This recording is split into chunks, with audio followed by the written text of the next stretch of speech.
Hello friends, नीलूज instant delight चॅनलवर तुमचं सगळ्यांचं स्वागत आहे. आज मी तुम्हाला रताळ्याच्या कापांची अगदी सोपी रेसिपी दाखवणार आहे व त्याकरता आपल्याला साहित्यही अगदी कमीत कमी लागणार आहे व वेळही अगदी कमी लागतो ह्याला. याकरता मी इथे रताळी अशा शेपमध्ये कापून घेतलेली आहेत. ती अगदी आपल्याला पातळ कापायची नाही आहे, थोडीशी जाडसर ठेवायची आहे व त्याकरता आपल्याला लागणार आहे हळद, मिरची पावडर व मीठ. इथे मी एक मोठी प्लेट घेतलेली आहे. आता या प्लेटवर मी ही जी रताळ्याची कापं आहेत ती घालून घेणार आहे, जेणेकरून आपल्याला हा सगळा मसाला छान त्याला लावता येतो. आता ह्यावर आपण ह्याला मीठ घालणार आहोत, थोडी हळद व साधारण 1 चमचा मिरची पावडर.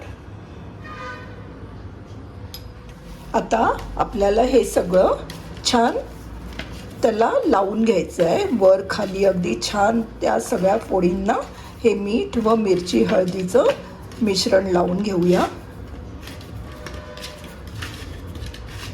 ॲक्च्युली या रताळ्याच्या कापांची जी रेसिपी आहे ही मला माझ्या एका कझिन ब्रदरने सांगितली होते. त्याचं नाव सिद्धेश.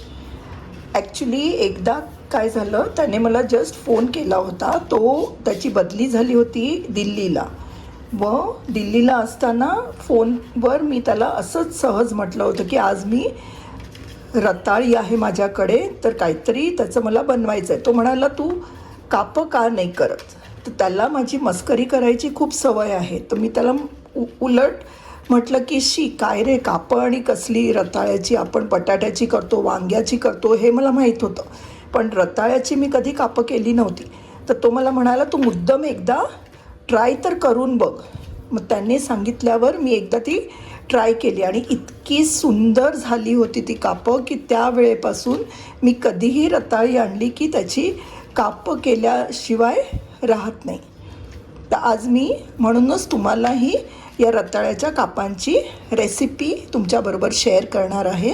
तुम्ही नक्कीच ही ट्राय करून बघा आणि ही अगदी अप्रतिम, म्हणजे बटाट्याच्या कापांपेक्षाही रताळ्याची कापं अगदी सुरेख लागतात.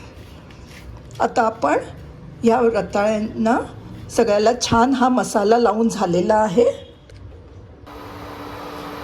इथे मी एक तवा तापत ठेवलेला आहे व इथे मी तांदळाचं पीठही घेतलं आहे. तुम्ही हवं तर यात रवाही मिक्स करून घेऊ शकता, पण आज मी ओन्ली तांदळाचं पीठ घेतलेलं आहे.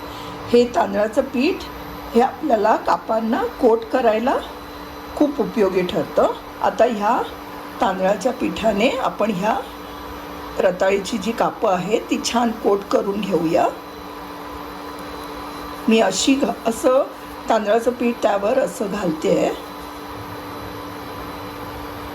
या कापांची साईज जरा मोठी असल्याने मी असं घालते आहे, किंवा तुम्ही जस्ट ते बुडवूनही घेऊ शकता. व आता एक एक मी या तव्यावर असं प्लेस करते.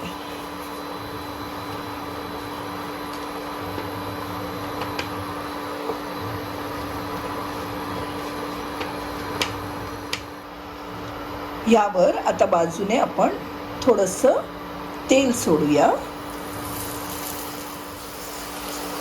व त्यावर झाकण ठेवून थोडा वेळ ती शिजू देऊया. थोड्या वेळाने उलटण्याने आपण ती फ्लिप करूया, जेणेकरून दोन्ही बाजूने ती छान भाजली जातात.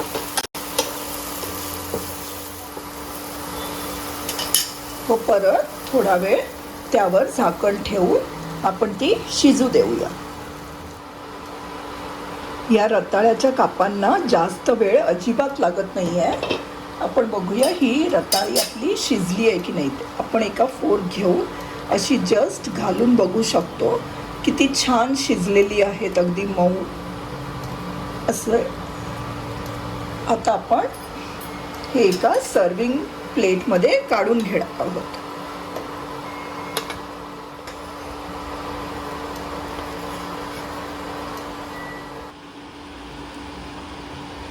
ही रताळ्याची कापं तुम्ही नक्कीच ट्राय करून बघा.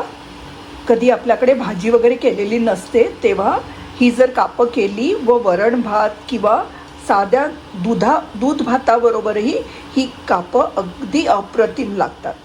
तुम्हाला ही माझी रेसिपी आवडली असेल तर तुम्ही माझ्या चॅनलला नक्कीच लाईक, शेअर व सबस्क्राईब करायला विसरू नका. थँक्यू.